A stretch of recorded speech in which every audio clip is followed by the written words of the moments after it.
easily say that the Advent tradition is the most important tradition that my family observes around the holidays.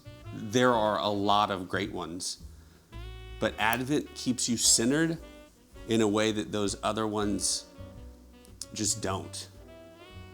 Down to the kids getting excited when Advent starts. When we start our Advent, we light the candles, and while we're lighting the candles, we say a Bible verse. Jesus said, "I am the light of the world. Whoever follows me will not walk in darkness, but will have the light of life."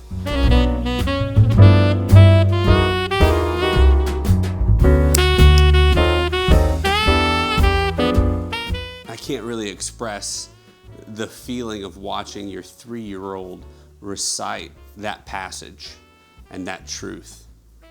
And then they get excited because we always sing a song right after that, a Christmas carol or Jesus Loves Me for when the kids are very small, and they can't help but get into it and dance and sing.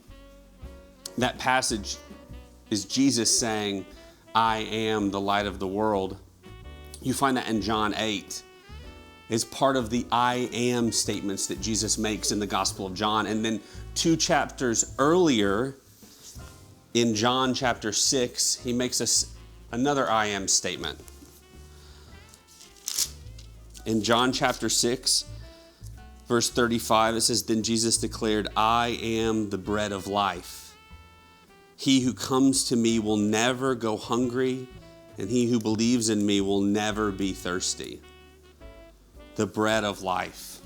See, the second candle in the Advent tradition that I grew up with was the Bethlehem candle. And we read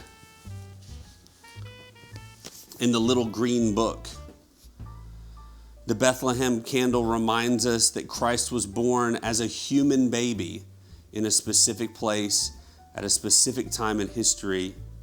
Let us never forget that he is also eternal God. See, Bethlehem was where David was born, and Saul traveled there to anoint David king of Israel.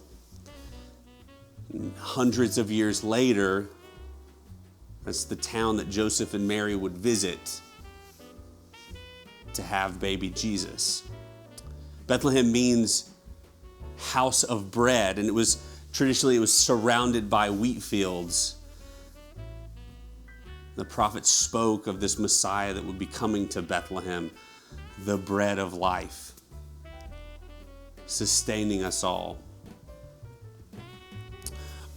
Bread is part of a lot of Christian traditions. I think the most significant is the tradition of communion, or the sacrament of communion, and how important that is in our faith. Christianity is not a system of beliefs or a list of to-dos. It's a community that we share with each other and with the divine. And I think that's even more significant this time of year. And you could say even more significant this year of all years. It's easy to find ourselves trapped, isolated, alone, insignificant, cut off, like a coal that's been pulled out of the fire. But that's not how we were meant to live. We were meant to live in community. In fact, Christ said when he enacted the sacrament of communion, "As often as you do these things." He was expecting us to commune together often, daily. So, we do have groups. We encourage you to get involved in groups. But I think most importantly, right now, this time of year, it's important for you to build the community of your home, your immediate family.